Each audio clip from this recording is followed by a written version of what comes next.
the button. Welcome to the pew. Where Ernie doesn't push the button. He wants to know why I'm not ready for the pew. And I have the truth pushed is his because buttons. he has not pushed the button. When he have pushes the pushed. button, we get a 1, 2, 3, and then it says 1, 2, or 3, 2, 1, and then I know that the pew is starting.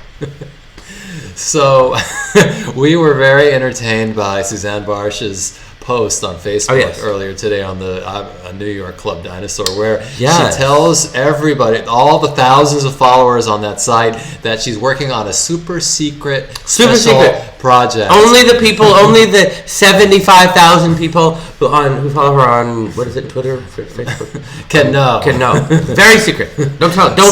Don't tell anybody else. Right.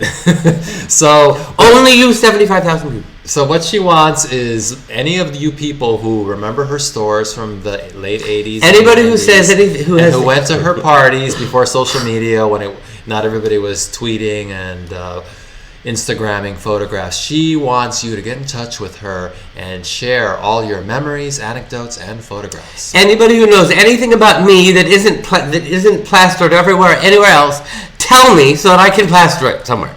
For her super secret project. For a super secret project. But only 75,000. Well, our super secret project that we've been working on this week is a new T-shirt design, because the Alig T-shirts are almost sold out. So we have to come up with another T-shirt. Gotta do it. We're thinking of using a zombie child, but with a twist. A zombie child with a twist in it. A fast food twist. I was going to say that's all we are prepared to say, but I guess we are prepared to say no, and I just didn't know it. So yes, a fast food twist. So stay tuned. I'll take a side order of fries with that. And get your credit cards ready. Yes. And meanwhile, watch this commercial. Yes. And now a word from our sponsor. What's in, what's out, what it's all about. I know what the kids are like. What's good, what's bad. Welcome back to the pew. Again, with he breaks for commercial.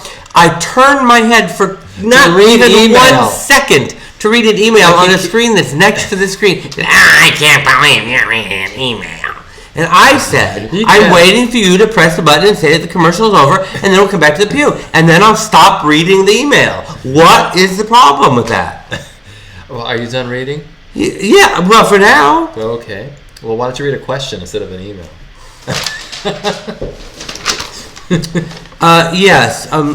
Joe wants to know why Ernie is so domineering and controlling, and why doesn't he... No, that's not the question.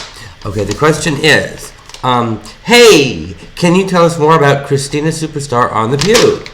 You know, I didn't really know Christina that well, and I remember talking to her in clubs, but I don't know if it was just her personality or she was always really fucked up, but she would barely say anything. Like, you would ask her something, and she might respond with some sentence that had nothing to do with what you just said. Yes, I agree that I don't know whether it was an act or whether it was real.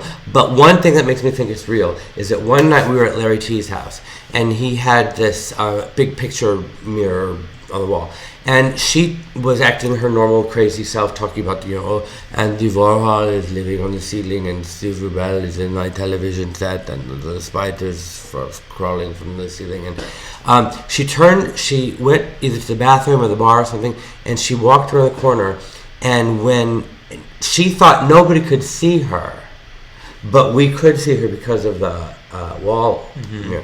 We saw her go like this. I don't know that. I don't know what that means. Whether it could have been a medical seizure. Yeah. Epilepsy. Or it could have been, oh great, I just fooled them. Or I'm so excited I get to be Christina, Or I want to kill these people, but I have to hold it all in. It was just something weird. Yeah, it's and for those of you who don't even know who Christina is, she was that person who was portrayed by Marilyn Manson in the Party Monster movie.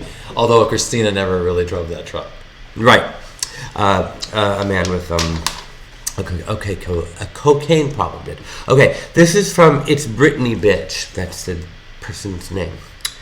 Actually, it's from Mike Fox. I guess it's just in the top. Okay. Where in Indiana will you be? I will be in Michigan, and I want to meet you. Do you do a meet and greet at a club or something? Well, I can't do a meet and greet. Probably not allowed. Yeah, well, now definitely not allowed to do a meet and greet at a club unless it's during the daytime. In which case, you could easily do it at Barnes and Noble or the library. Yes, is Barnes and Noble still open? I thought they were all closed. In New York, they're still open. I don't know. I don't know about Indiana. Well, yes. There's still, I think, one left. I'm in Union Square. You know, I really think it's a good idea. Me and Sloan and Michael Tron and you have thrown this idea around doing this weekly brunch or monthly brunch, which I think is a really good idea. I really like the idea. Well, maybe it should start in Indiana. And that person emailed you the email that you forwarded to me about that was a good idea. The pre-thing. I think that's a good idea. Okay. Coming soon. We're interested in how many of you out there in television land would be interested in coming to a monthly Pew brunch. Right. That's a good idea, actually. Pew brunch. Well, I had suggested that we could film an episode of the Pew at a brunch. So. Well, that's how many of you would be interested in this, and would you respond? Let us know. Yeah, let us know at wherever. Okay, next question. Where let us know? Well, you would be a subscriber to the Pew, and then you can comment on our wall. Yes, comment on our wall. Okay, Luke, Pammy's bitch, at Pammy's bitch, wants to know, to both of us, do you miss the 90s, or are you totally over that? That's 80s. If you could, would you go back? I would not want to go back. I like the present and I love the future, and I don't really like the past so much, even though we talk a lot about it. But that's because of you people. It's because of you want to know. Well, you weren't present through half the 90s. I wasn't present through half the past. Right. You know me. I'm a crazy, and James makes fun of me for it all the time. I would love to be able to freeze things and make everything not change and not go older and not, But I hear that's not possible. So, but But we're gonna break now. Or actually, it's the end of the show. We're gonna go try to freeze time. Okay. Yeah. So and we will let you know tomorrow if we have frozen time. Bye. And if we have, there will be no show tomorrow because we have frozen time. Because time is frozen. Bye. Bye.